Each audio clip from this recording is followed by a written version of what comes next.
Hello. I'm going to be talking about the efficacy or otherwise of the British Bobby, our dear police force. Now, sorry, it's now called the police service, which obviously improves it no end. Now, I just want to explain to you all that I have some good news and some bad news. So I'm going to give you the bad news first because, well, let's face it, it's always nice to end on a smile, isn't it? First, the bad news. Couple of articles. This is from October 2022. It's all right. I shall bring you all up to date. Don't worry. But these are statistics, so they tend to lag somewhat. Crimes hit high, but number solved by police at a low. Well, that's very much a headline. The crimes are the highest they've ever been, and the number solved is the lowest they've ever been. You'd think if there were more crimes, then this would be something of an open goal, at least for the figures to stay the same, wouldn't you? Home Office figures show just over 1 in 20 being solved in the year to June, while offences are up 7% since before the pandemic. Right, so crime rate's gone up and the police are just not solving. Well, only 5.4% of all crimes is resulted in a charge in the year to June, equivalent to just over 1 in 20. That represents a fall from 6.5% in the previous year to 15.5% 7 years ago. The solving rate, the solution rate, whatever you call it, has dropped off quite drastically, hasn't it? It was 15.5 7 years ago. It was 6.5 last year, or 2021, and now it's 5.4. At this point, you do start to wonder, what is the point of the police? I'm going to show you there is some point to them, but let's just get through the bad news first. This article is from December. A scathing report condemns police in England and Wales for victim blaming in certain sorts of crimes.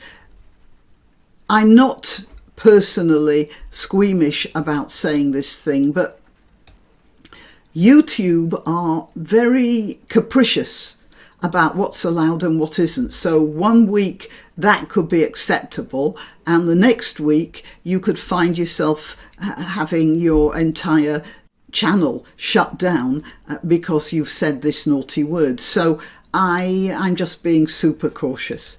A damning official examination into how police forces tackle certain sorts of crime has exposed persistent failings, including a failure to track repeat suspects, explicit victim blaming, and botched investigations. Well, that's not very good news, is it? Let's have a look at this. This is from August 2022. England and Wales police failing burglary victims. Inspectorate fines. So first we were talking about one type of crime. Now we're talking about another. And it seems like an across-the-board problem, doesn't it?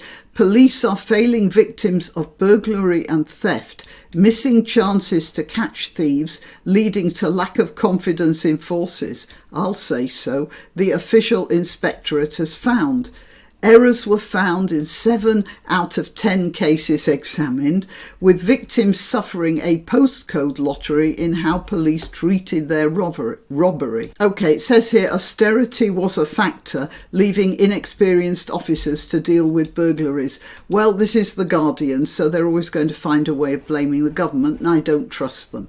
But I do trust them on the statistics because that comes from the government. Now, this is a very depressing thing. If you've got a 5% rate of solving crimes, then what is the point of the police? Well, I have an answer for you. But first, I'm going to tell you I'm Granniopteryx on YouTube, Rumble, BitChute and Minds. I'm also on Twitter, Gab and Parler. It's there I let you know when I've uploaded new videos. Please like this video, please share it and subscribe. If you are subscribed on YouTube, remember YouTube sometimes drops subscriptions for no apparent reason. So might be an idea to check that you are subscribed. You can help my channel financially, of course, but the best way to help it is like it. All the links to donations and other channels are in the description. Right, let's get on with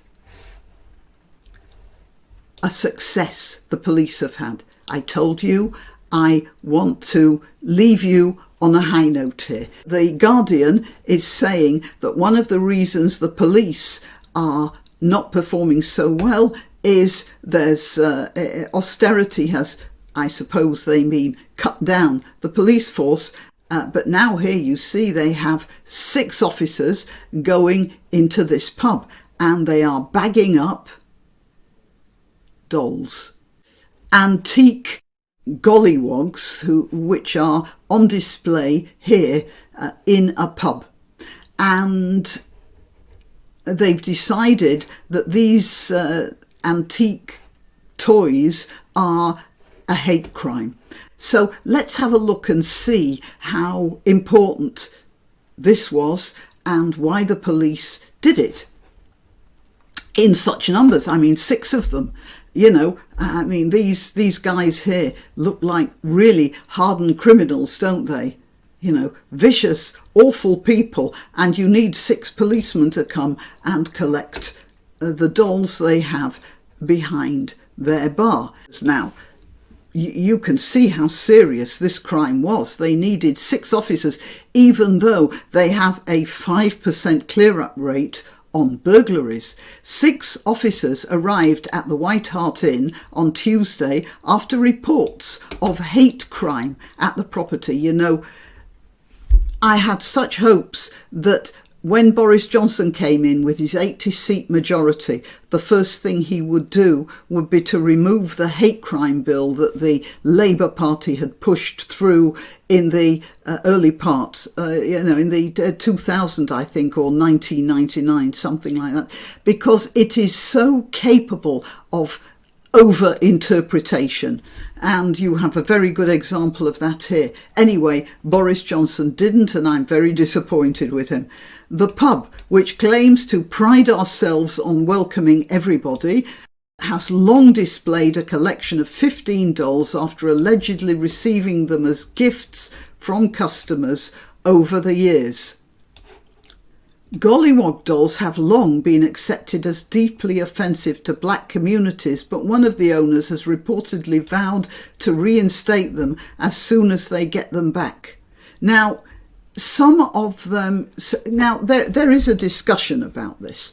I understand why some people find them offensive, but I do have a solution to this. You don't go to the pub. If you think these people are being racist, you don't patronise them. It's a fairly simple solution. And then, if enough people find those dolls deeply offensive, or if they find it attracts a sort of clientele they don't want, then they'll stop displaying them. That's market forces. I think we here in Britain have somehow lost our confidence in market forces.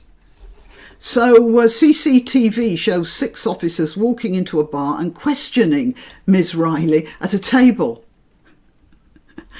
Do you remember there's a painting, When Did You Last See Your Father? It showed Cromwell's Roundhead. I think it was a Victorian painting. It showed a little boy standing there.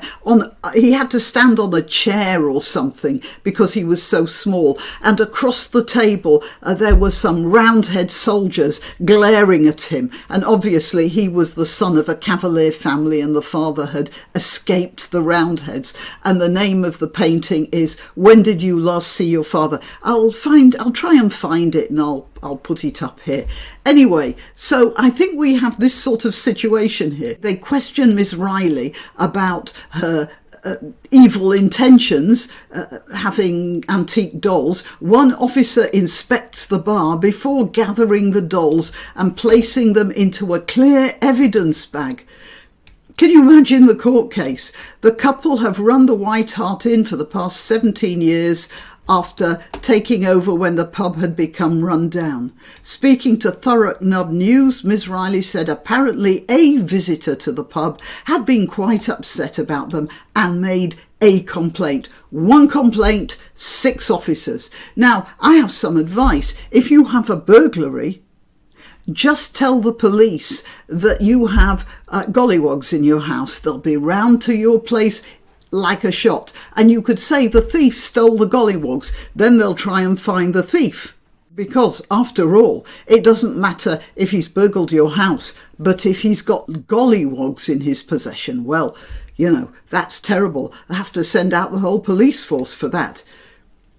This is another one in the Standard. Police forces should not be getting involved in this kind of nonsense. It's about tackling antisocial behaviour, stopping violence against women and girls, attending burglaries and catching criminals, not seizing dolls. Who said that? Oh, yeah, that's from the Home Secretary. Right, I think maybe Essex police have had a reprimand from the top. Ms Riley said officers investigating are yet to question her husband since the raid, and she told Mail Online the police still have the dolls and I have no updates at all. It's quite mad. Let's see what else we have here. Officers are now investigating the couple on suspicion of committing a hate crime. The 2 reprobates are Bernice Riley, 61, and her husband, 65, said the dolls were valuable, with some worth as much as £1,000. How much do you want to bet that a couple of those dolls are going to go missing while in police custody? And here's another article in the Express about with our Home Secretary criticising the police. Well, there you have it. There's the good news. The police still can act. And so we should all feel safer in our beds, knowing that that pub there doesn't have any more gollies on display for the time being. Till next time.